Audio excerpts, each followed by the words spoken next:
Welcome to story box. तो अब तक हमने देखा था अनोरा कल्चरल एग्जामिनेशन क्वालिफाई कर लेती है। वहीं कीज़र को पता चलता है कि 10 साल पहले वाले हादसे में आर्चड्यूक का भी हाथ था और जियो के मुंह से खून गिरने लगता है। तो आगे की कहानी शुरू करते हैं। किंग सीकर का अड्डा। सामो बोलता है, क्या तुम श्योर हो मैं रोई को ना बुलाऊं? जियो बोलता है, अरे इतना भी मत घबराओ। और वो बार बार खांसे जा रहा था। उसे बार बार खांसता देख सामो बोलता है, क्या तुम ये मुझे इसीलिए कह रहे हो क्योंकि तुम नहीं चाहते कि कीज़र को पता लगे? ये सुनकर जियो अपनी आवाज़ बढ़ा लेता है और बोलता है, अच्छा ही होगा अगर तुम उसे ना बताओ इस बारे में। तो सामो उठता है और जियो के पास आके बोलता है, ठीक है नहीं बताऊंगा, पर उसके बदले में तुम मुझे बताओ उस दिन 10 साल पहले आखिर तुम क्यों रोए थे? और हमें फ्लैशबैक दिखाते हैं 10 साल पहले हॉस्पिटल। छोटा सामो बोलता है, वाह तुम्हारे कान कितने ऑसम हैं, सो कूल। जियो को उसकी बात समझ नहीं आती और वो बोलता है, थैंक यू। ये पहली बार था जब सामो जियो से मिला था और उसी के साथ ये पहली चीज़ थी जो सामो ने जियो से कही थी। ऐसे ही वो दोनों साथ रहने लगे और कुछ दिन बाद छोटा सामो आता है और बोलता है, जियो जियो देखो। उसके हाथ में एक चिड़िया थी, देखो ये मैंने बैकयार्ड में पकड़ा। जियो बोलता है, वाह गुड, पर तुमने ये पकड़ा कैसे? सामो उसे पिंजरे में बंद कर देता है। जियो को उसकी हालत देखी नहीं जा रही थी और वो बोलता है, सामो हमें इसे छोड़ देना चाहिए। सामो बोलता है, क्यों? मैंने कितनी मेहनत से पकड़ा है इसे, तुम्हें पता है? जियो बोलता है, पर सामो हो सकता है ना कि इस चिड़िया की फैमिली अभी इस चिड़िया का इंतज़ार कर रही हो, उन्हें इसकी काफ़ी चिंता हो रही होगी। हो सकता है ना कि इस चिड़िया के पास भी एक भाई हो, मेरे भाई की तरह। और वो स्माइल करने लगता है। सामो फिर उस चिड़िया को उड़ा देता है। सामो बोलता है, जियो तुम कमाल हो। जियो को कुछ समझ नहीं आता और वो बोलता है, क्या? सामो बोलता है, मैंने तो बस सोचा था कि अगर हम चिड़िया पकड़ लेंगे तो उसके संग खेलने में मज़ा आएगा, पर तुम थे जिसने उसकी फैमिली के बारे में सोचा। मैंने तो ये सोचा ही नहीं। तुम हमेशा अपने भाई की बात करते रहते हो और उससे कितना प्यार करते हो, पर यहाँ मैं हमेशा ऐसा हूँ जो हर जगह लड़ाई में पड़ जाता हूँ और उसकी वजह से मेरे परिवार को काफ़ी दिक्कत झेलनी पड़ती है। देखो इधर, मेरे हाथ में इसी वजह से तो लगी थी क्योंकि मैं लड़ाई में पड़ गया। और वो कुछ देर तक कुछ नहीं बोलता। फिर वो बोलता है, जियो क्या मैं बुरा हूँ? ये सुन जियो सामो को गले लगा लेता है और बोलता है, नहीं सामो नहीं, तुम बहुत अच्छे हो। स्कूल में सब लोग मेरा बहुत मजाक उड़ाते हैं कि ये मेरे कान किस तरह के हैं। भले ही वो मेरे आगे ये सब नहीं बोलते हो क्योंकि वो मेरे भाई से डरते हैं, पर पीठ पीछे वो सब लोग मजाक उड़ाते हैं। लेकिन केवल तुम ही हो जिसे ऐसा लगा कि मेरे कान अजीब नहीं हैं। तुम ही हो जो मेरे से बात करता है। तुम मेरे बेस्ट फ्रेंड हो सामो। ये सुनकर सामो ब्लश करने लगता है और जियो से दूर हट के बोलता है, मैं तुम्हारा बेस्ट फ्रेंड हूँ? अच्छा तो बताओ, तुम्हारे भाई और मुझ में से कौन सबसे ज़्यादा इम्पोर्टेंट है तुम्हारे लिए? जियो बोलता है, हाँ। सामो उसके पास आता है और बोलता है, अगर मैं और तुम्हारा भाई दोनों ही पेड़ पे फंस गए तो तुम किसे बचाओगे, बताओ? जियो बोलता है, मेरा भाई इतना पागल नहीं है जो पेड़ पे चढ़ेगा। ये सुनकर सामो को बुरा लग जाता है और वो कोने में जाके बैठ जाता है। जियो बोलता है, अरे मेरे लिए मेरा भाई और तुम दोनों इक्वली इम्पोर्टेंट हो। फिर ये सुन के सामो ब्लश करने लगता है और बोलता है, क्या सच्ची? जियो बोलता है, मुच्ची। सामो बोलता है, मैं भी इम्पोर्टेंट हूँ। जो बोलता है, हाँ। ये दोनों इसी तरह रहते क्योंकि एक दूसरे के साथ जो इन्हें कंफर्ट मिलता वो कहीं और नहीं मिलता था। मगर एक दिन सब रुक गया। सामो भागता भागता हॉस्पिटल जाता है और मन में सोचता है, जियो को ये तोहफा बहुत पसंद आएगा। और सामो किसी को नोटिस करता है। किसी की परछाई वहाँ खड़ी थी। सामो मन में सोचता है, हाँ, वहाँ कौन है? मैंने इसको पहले कभी तो नहीं देखा। और वो दरवाज़ा खोलता है। तड़ा, जियो। जियो काफ़ी घबराया हुआ था। वो सामो को देख के बोलता है, हाँ सामो। सामो खुश होके बोलता है, अच्छा पता करो मैं तुम्हारे लिए क्या लाया हूँ। अच्छा नहीं गैस कर रहे, ठीक है। तड़ा, देखो ये तुम्हारी तरह दिखता है ना, बस ऑसम है ना, सही में ये तुम्हारी तरह ही दिखता है। पर जियो कुछ नहीं कहता, वो शांत था। सामो खुश होके एक और डॉल निकालता है और बोलता है, इसे देखो ये मेरी तरह दिखता है, देखो ना जियो। और सामो जियो की ओर देखता है जो कि रो रहा होता है। उसके मुंह से एक ही शब्द निकल रहा था, सॉरी सॉरी सॉरी। और वो रोए जा रहा था। सामो ये देख बोलता है, जियो। जियो फिर भी किसी की नहीं सुनता और बोले जा रहा था, आई एम सॉरी सॉरी, मैं खुद नहीं चाहता था कि ये सब हो, मैं सही में नहीं चाहता था इतनी चीज़ बदले। और वो ऐसे ही चिल्ला रहा होता है। ये देख सामो को चिंता हो रही होती है। हॉस्पिटल से डॉक्टर्स आते हैं और बोलते हैं, मास्टर आप इतना मत सोचिए, आराम करिए। मास्टर जियो, क्या आप ठीक हैं? मास्टर जियो, हरी डॉक्टर को बुलाइए। क्या हुआ? क्या इन दोनों बच्चों में फाइट हुई है? बेटा तुम बाहर जाओ।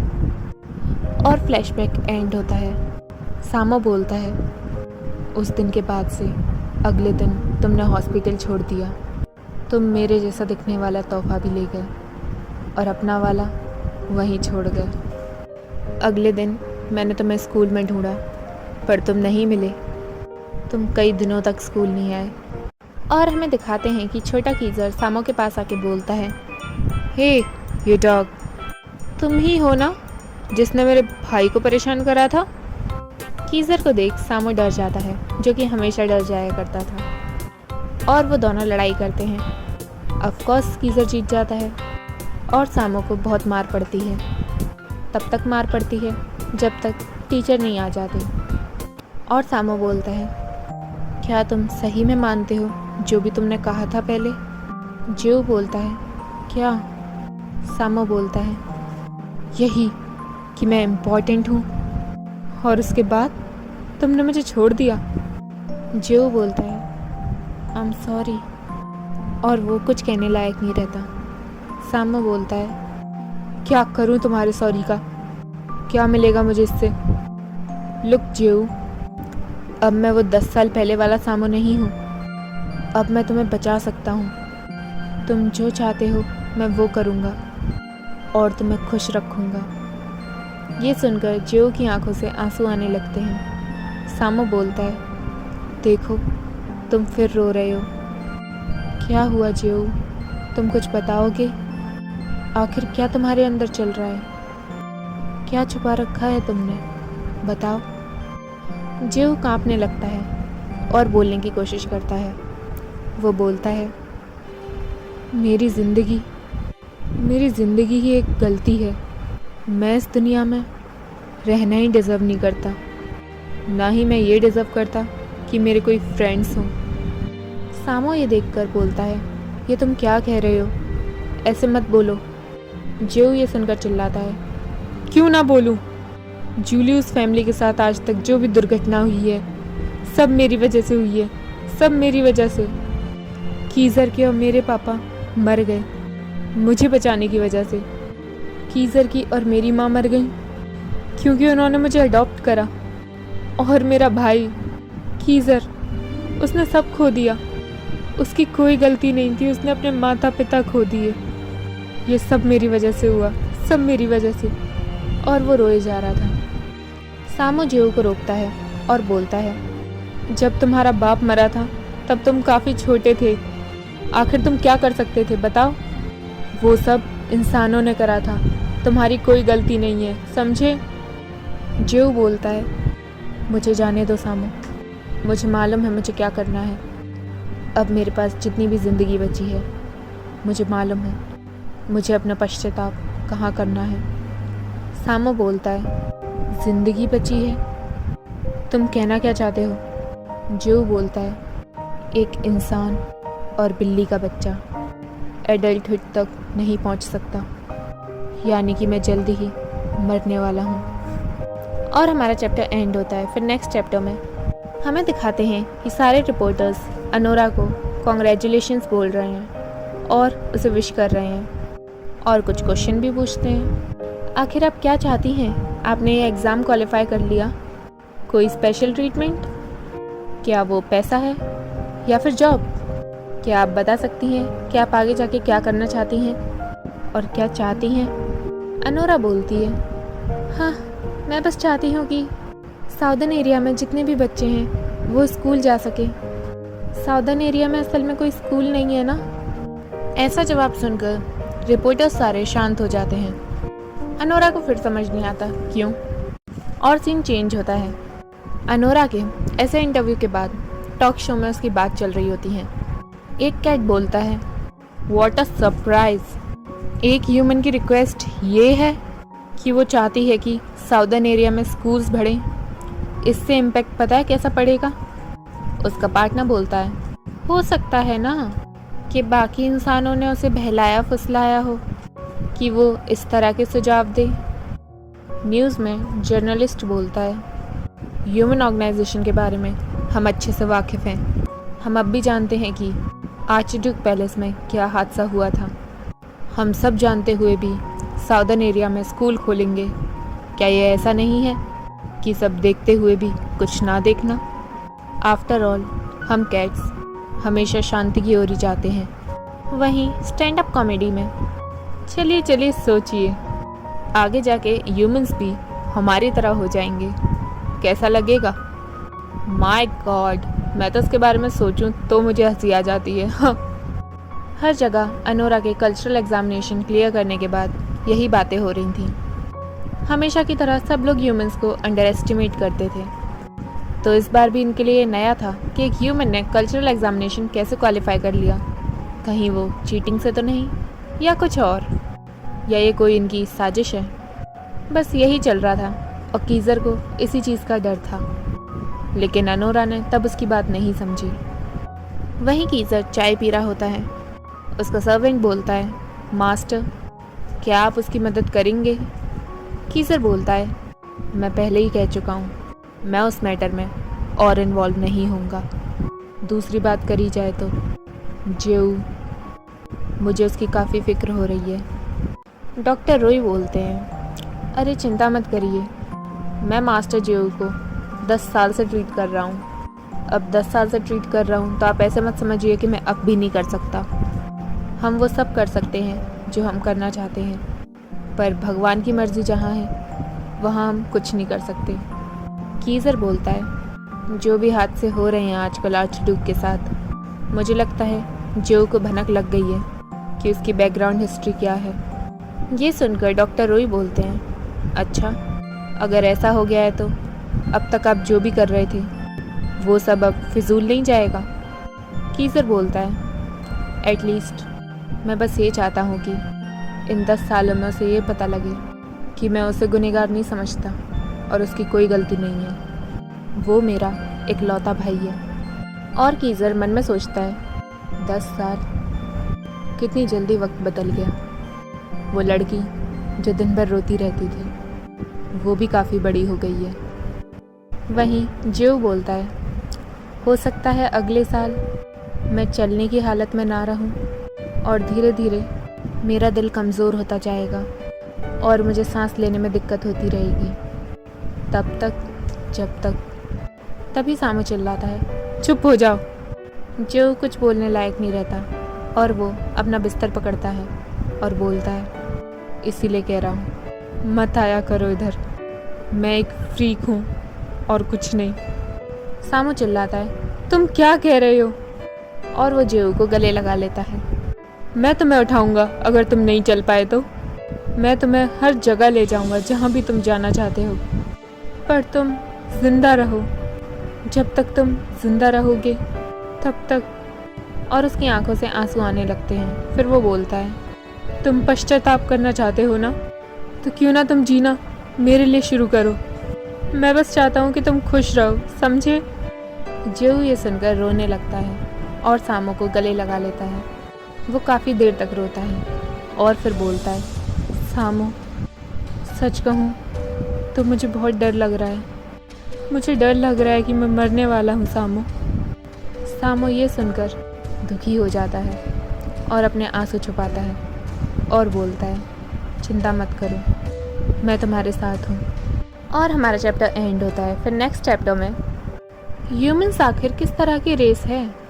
एक इस तरह की रेस जहाँ झूठ बोला जाता है, जहाँ विश्वास नाम की कोई चीज़ ही नहीं है। एक इस तरह की रेस जो कुछ भी कर जाएगी अगर वो कुछ चाहे तो। हम सब जानते हैं कि ह्यूमंस इस तरह के हैं। तो इस बार भी क्या ह्यूमन ने चीटिंग करी है? Talk show. एक कैट बोलती है, अगर ये सस्पेक्ट किया गया है कि उसने चीटिंग करी है तो पहले हमें अच्छे से जांच करनी चाहिए, तभी हम आगे जाके उसकी बात माने कि उसे साउदर्न एरिया में स्कूल्स खुलवाने हैं। दूसरा बोलता है, मुझे लगता है कि उसने चीटिंग करी है। हमें एक बार इन्वेस्टिगेट करना चाहिए कि आखिर उसने किस तरह से ये एग्ज़ाम पास करा। न्यूज़ जर्नलिस्ट बोलता है, चीटिंग ये एक बहुत ही शर्मनाक कार्य है। हम खुद शौक हैं कि हमें इस तरह की बातें सुननी पड़ रही हैं। इसके बारे में अच्छे से जांच की जाएगी। वहीं स्टैंड अप कॉमेडी में अरे अरे अरे, एक बार देखा जाए तो जो भी उसकी डिमांड्स हैं पॉलिटिकली इन्वॉल्व नहीं हो रही क्या? हो ना हो कुछ तो पीछे किया गया है। ओहो, मैंने तो खोल दिया कि उसने चीटिंग करी है। ये सब सुनकर अनोरा चिल्लाती है, मैंने चीटिंग नहीं करी। आखिर ये ऐसा कैसे कह सकते हैं? इनके पास कोई प्रूफ है क्या? नहीं ना। ये सुनकर चांस हंस रहा होता है। अनोरा बोलती है, अब तुम क्यों हंस रहे हो, वो भी ऐसे वक्त में? चांस बोलता है, तुम्हें याद है तुम्हारे प्यारे मास्टर ने क्या कहा था? उसने कहा था, अगर तुमने कल्चरल एग्जामिनेशन पास कर भी लिया तो जिस तरह का रिजल्ट तुम एक्सपेक्ट कर रही हो वैसा कुछ नहीं होना। मेरे से ये उम्मीद मत करना कि मैं आके तुम्हारी मदद करूँगा। अनोरा को उसकी बातें याद आती हैं, लेकिन वो चांस की ओर देखकर बोलती है, कीज़र ऐसा नहीं कर सकता। चांस बोलता है, अच्छा तो मैं तुम्हें एक और इन्फॉर्मेशन बताता हूँ। ये टीवी पर, अखबारों में, जहाँ भी तुम्हारी चीटिंग की बातें हो रही हैं, ये सब जूलियस फैमिली ने ही निकलवाई हैं। ये सुनकर अनोरा शॉक हो जाती है और सीन चेंज होता है। फोटोग्राफ गिर जाती है। पीच हिचकिचाते हुए बोलती है, सॉरी गलती से गिर गई। रोई बोलता है, तुम यहाँ क्या कर रही हो? पढ़ने आई थी? पीच बोलती है, मैं तो बस यहाँ से गुजर रही थी, तुम एकदम से आ गए तो ये गिर गया। रोई बोलता है, बाहर जाओ। पीच रोई की ओर देखती है। उसके एक्सप्रेशन तो उतने ही स्वीट थे जैसे हमेशा होते हैं, पर उसकी आवाज़ में सीरियसनेस थी, जैसे कि वो अपना गुस्सा छुपा रहा है। वो बोलता है, अगली बार से मेरी बिना इजाज़त के स्टडी में मत घुसना। और वो स्माइल करते हुए बोलता है, तुम समझी? पीच बाहर आती है और अपनी उंगली देखती है। आह, मेरे चोट लग गई कांच से। उंगली से अपना खून टपकता देख पीच की आंखों से आंसू आ रहे होते हैं। वो मन में सोचती है, खून का सेंट और आंसुओं का सेंट एक जैसा ही है। जो औरत उस पिक्चर में है और मैं, हम दोनों भी एक जैसे ही हैं। और वो रोने लगती है और सीन चेंज होता है। वो फोटोग्राफ जो पीच से गिरी थी वो कीज़र की माँ की फ़ोटो थी। अब वो ठीक हो गई थी और उसके पास फूल भी रखे हुए थे। रोई अपने कमरे में बैठा हुआ था। वो बोलता है जैसे कि वो कीज़र की माँ से बात कर रहा हो, जो की तबीयत बिगड़ती जा रही है। मैं जानता हूँ तुम उस बच्चे से हमेशा से ही प्यार करती थी, और उसको कीज़र की बात याद आती है कि जो उसका भाई है और वो उसे कभी भी दोष नहीं दे सकता। और रोई हंसता है और बोलता है, यंग मास्टर भी तुम्हारी तरह ही हैं। उनका दिल भी उतना ही कोमल है जितना तुम्हारा, लेकिन ह्यूमंस। और वो फूल फेंक देता है। वो एक नाली के कीड़े हैं। अच्छा होगा अगर उन्हें इस दुनिया से मिटा दिया जाए। और हमारा चैप्टर एंड होता है। आगे जानने के लिए देखते रहिए स्टोरी बक्स।